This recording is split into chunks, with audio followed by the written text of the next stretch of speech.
cikin gida da abokin aiki na Muhammad Jama inda zai zo tattauna kan affirmative action da muna son mata su samu representation inda ya kamace wurin siyasa ne da sauransu su samu dai at least enough representation in aka ce ga mata na muma muna da incin kanmu yasa abokin aiki na Jama Muhammad na nan tare da ni zai kawo mana wannan editorial. Jama an tashi lafiya ya gida alhamdulillah ya kaman wadanga kaman zafi ya fara kuma ko dai sanyi ba mu gane ba. Allah dai muna alheri. Amin ya rubuto wallahi shikenan kamar kan naka fadi daga kwana biyu da muka yi editorial ya kuma shi muna wani discussion na gani da Malam Farid da newspaper review issue batun affirmative action yazo muka discuss da shi na kamar ya fi look into wannan issue duwa na san representation san jiya ni World Day for Girl Child, International Day for the Girl Child. Sai na kamar mu duba so far da inda aka kai batun affirmative action shine batun mata dai suna so representation ba necessarily cikin politics kada ko dai in all spheres of the economy ko dai ake kiran shi garin da all the positions in the kenan so dai mun san mata they are limited in terms of abubuwa to be cultural, social, economic reasons in the kebari mata ba su samu opportunity suna samu wasu positions da sauran sa yace dai let me dai look at wani abu kadan dai mu duba batun affirmative action. Later in the course we soon explain muna menene affirmative action, aka ce affirmative action da menene challenges da suke face wanga source ne Abantu for Development wani NGO the international NGO for women suka put wanga abu shi na ce to bari read into it in Ghana. Magaga suka ce women's representation in all policy making spaces in Ghana stands below the United Nations threshold of 30%.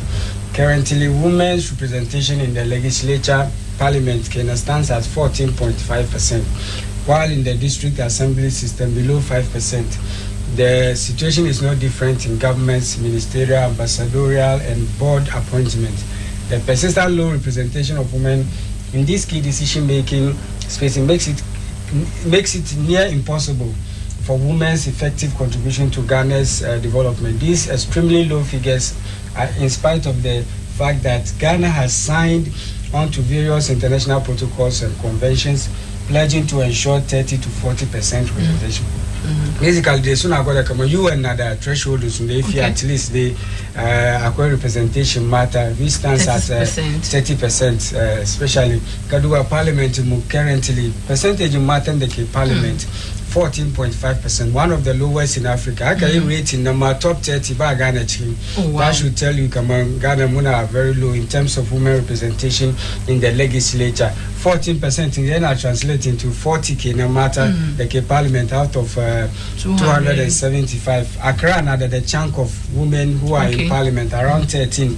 Ashanti region 5. Also regions Magudaka when matter the constituencies the Usuke head one parliamentary seats in it's a 14% and I represent 40k and I mean this in other 20 MPP Kumana that matter 20. It's that's represent the 40, one of the lowest in Africa. Though they are far better than Nigeria, comparatively they are better. Nigeria is one of the worst in terms of representation parliament in Africa. Sooner bottom cry. It's when Bamu they compare them at least neighboring countries, neighboring partners countries in us, what they are doing better. More because they are almost at the same one. Togo, Burkina, Niger, Duka, they have more women representing than Ghana. It's our and that should tell us we need to maybe matter Kumasui agriculture effort to society to use better pass. In this one soon so some more representation. What must you argue come opportunity and there's that level playing field. Just matter then about the interest. So yes to say can chicken siyasa ko dey in one hour haka saboda because of the acrimony that in anate politics is a dirty game. That was another argument. Another argument no they have to be an affirmative action that they about to one cushion them they to some represent because of the challenge in the Suke face in terms of economic challenges, cultural, social, the sorrows. So that's the assembly level. They should away 5%, is below 5%. And come this district assembly women the sorrows in the Duka Basu there. It's very low representation of women in the key decision making. So our matter Basu there Munkaduba 2020 elections, NDC wanted to make a statement, but representation matter. It was running me. A lot of issues about what's way. It's just a tokenism. One of the token that what's way. No, it's a big deal. Kamache Machini, Vice President, they da soon chicken. Yeah, ba matter more short in the hand. There's about the suma su kukata so she got. It's a low figures and then they be kind. Threshold na United Nations bottom line na kenan esa Africa na ya duba aya do wannan ya ke kiran shi affirmative action na bill ne zaka yana cabinet mu gaba mun fadi batun shi ne ana discuss da za pass ma before 2020 elections because of issues where in addition Ghana's 1992 constitution mandates government to ensure inclusion and equal representation and participation of both women and women. The thrust of Ghana's local governance system is founded on inclusivity, participation, democracy, and sustainable development. However, these concepts have not been realized, as women who constitute the majority of Ghana's population are exempted from the local governance system. It's a end maybe focus on government, maybe also positions are reserved about matter. So yes, so someone but the parity, but equality, but there are at least one appreciable number the co-percentage in the day about so much to contribute their quota to we have made gains with women holding positions, women making progress. It's a gradual process. About one time by Nikawe, MPP one time so Sukawani. Before elections, reserve also position about National Election Congress, Executive Committee, no, She Party also kick against one idea, reserve also seats about they kick against issues that where the women's burden of care and host of challenges. Come on, renew the sorrows, baby, maternity leave, the sorrows. It's a natural cause. It's a factor one duka due to Ghana's historical patriarchal sister patriarchal system can maza ke dominate one space in this so they were maza we basuba matan one charm come marginalization of women in decision making and so they were marginalized matan kuma women's burden of care and host of challenges confronting women. It is impossible for women to attain the required numbers for effective all these challenges in our body matter. Once we samu so he participate in decision making in the governance system. It is therefore important that other strategies are employed to ensure this equal representation, democracy, and sustainable development that we require as a nation. And affirmative action law presents itself as the guaranteed strategy for achieving these most desired results. They can got all the challenges in the matter. I've been the say Makamusu, so yes, to some one representation, one recognition, one higher heights in the last to achieve national development in the Yafia Kawana common affirmative action law. The Zebas was they benefits, they also advantages, they much Tanada, one much any data qualify Kuma. Through affirmative action, we are a team account of some one position. In the law, Amamba alone, level playing field, so they were Mazan de advantage. When there's a young fight for affirmative action, as soon as affirmative action is so, Magachi, all these challenges in the area about matter was pushing for one push, so you just want to contribute their quota to development. Sanakuma, let's go to the but this is because the affirmative action strategy has proved successful in other countries such as Uganda, Rwanda, Senegal, and South Africa, to mention a few. Uganda, I can mention maybe because of affirmative action, Rwandan Parliament, the whole of Africa, the most women in Parliament. Soon are used by Camera legislature, upper house and the lower house. Upper house in them, Mazana, they must still Masuna representation around 38%. When I'm Nagana, because lower house in Kumasuna around 68%, the highest in Africa. It's a matter de Rwanda. Parliament is Yawa comparatively to other African countries. First, where Rwanda, South Africa, market second after women representation. Senegal, Kumada, Uganda, and Gaduga, Suna Gabangana. In terms of women representation, specifically daga legislature da ake kira parliament kenan. Let's move on to the next one. Slide now. Abin nan dai yana da ban kunya ce ba mata da yawa da suke represent. But I mean affirmative action. Where affirmative action is a temporary mechanism aimed at removing discrimination, one, improving the rights of marginalized groups who have been historically disadvantaged. Ghana's affirmative action law seeks to remove the historical low representation of women in all decision making spaces, while promoting democracy and development through effective participation of all citizens. In addition, it seeks to promote women's representation to a minimum of 40% in all policy decision-making spaces. This agenda code motive affirmative action is some of the historical disadvantage in the matter. Sometimes persons with disability, soon as akara switching affirmative action process in the co-bill in some of the summa feel they are marginalized, they are discriminated against, they are disadvantaged. The Sauron, so it's one of the reasons, man, everybody according to former gender minister Cynthia Morrison, as at 2020, Tana got a command, she affirmative action cabinet level. She in 2021 and pass one law. I'm got a 2020, then the cabinet levels are in she young persons with disabilities in them. POD, Sumas, Koska, no, Afisuma, Sasu, one affirmative action, some of their rights will be improved, code disadvantage in the scale, the Shinaya, yes, sir. Then I got a as at 2020, and then the Tana got a I'm passing 2021. Amagashi Halio 2022 Mukezuka by Minister for Gender.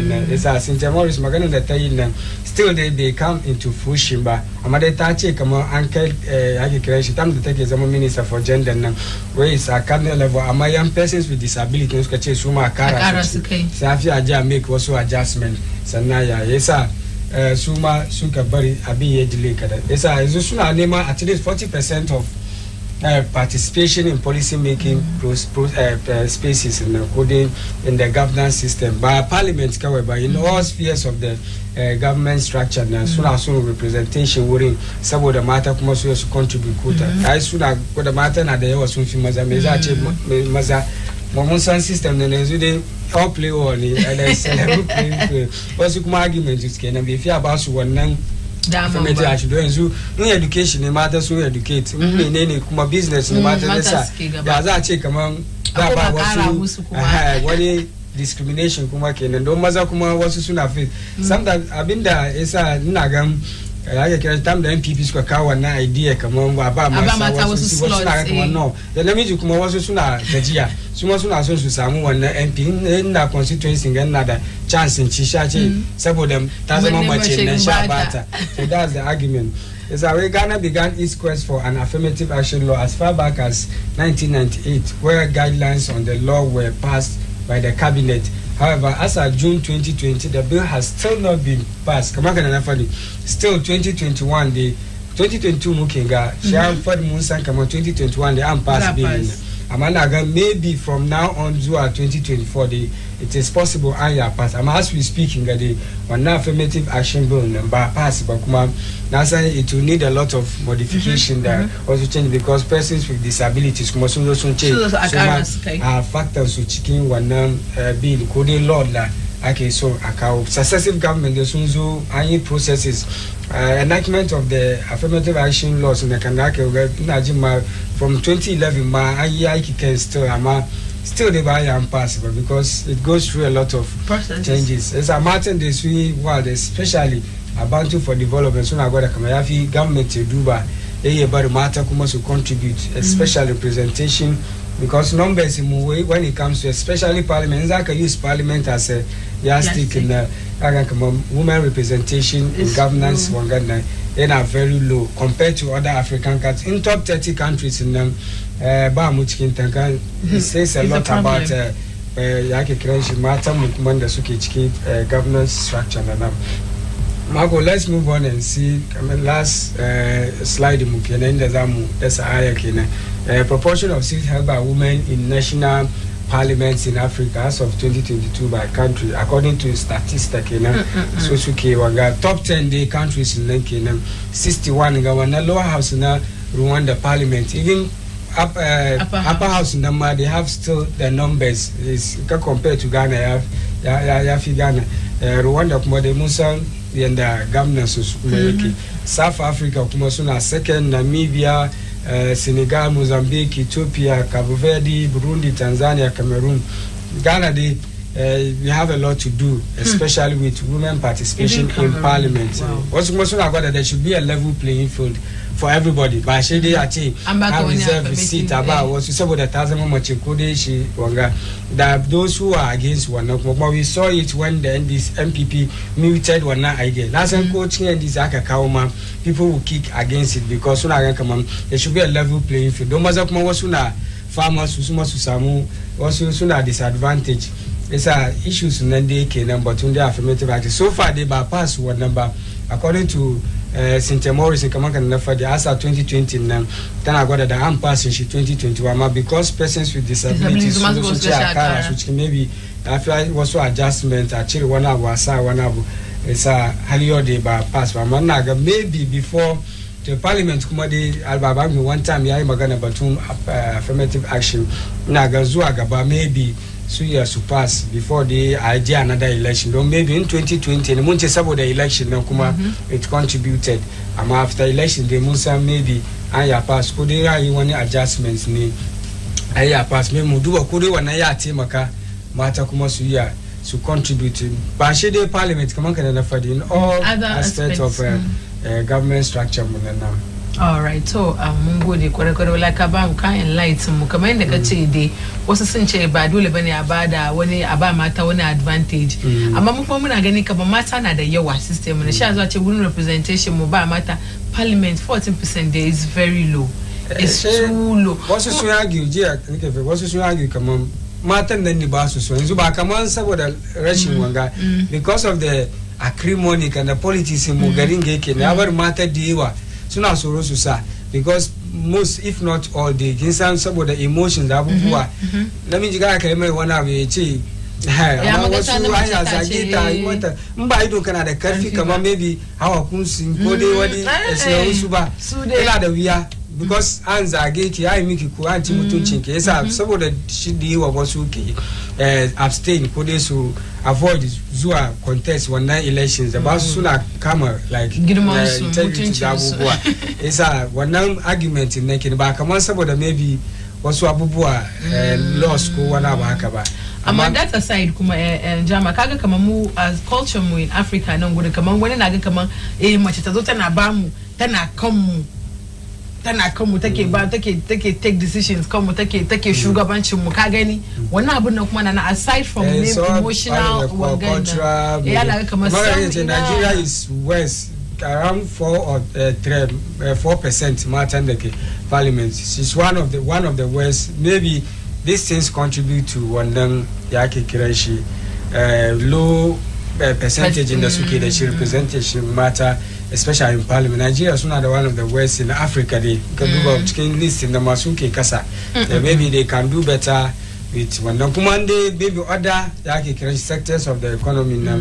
So duba ko ka governance system na ya sasa su wasu garuka yanzu haka suna reserve wasu seats wangama positions ba mata daga attorney general an ba wanga chief justice an ba mace in order to propel matter na ko su encourage su suma su samu su make a contribution to national development. Allah sadi a pass shi into law mu ga tsakiyan nan da shi ya push ya motivate mata su je su saya kan still ma ana wasu matan da ya take time mindset nan kuma law is not enough. Attitude now wangana mindset in the aduba do matter they should face discrimination yes until soon change mindset about maybe politics that bubu and ya pass affirmative action law and still the numbers will be low because of the maybe perception that suki gani ko eating still maybe discrimination ko one disadvantaged position da suke. All right, to mun gode jama maskalo anan zamu kawo muku shi karshen wannan editorial da muka yi na cikin gida na kan affirmative action law da ake kokarin a pass saboda mata su ba su samu incin kansu su shiga cikin lamarin a shugabancin mu na cikin kasa kenan. To maskalo zamu dan zagaya mu dawo mu zo mu dora muku aikin yanda muka saba ku kasance da mu.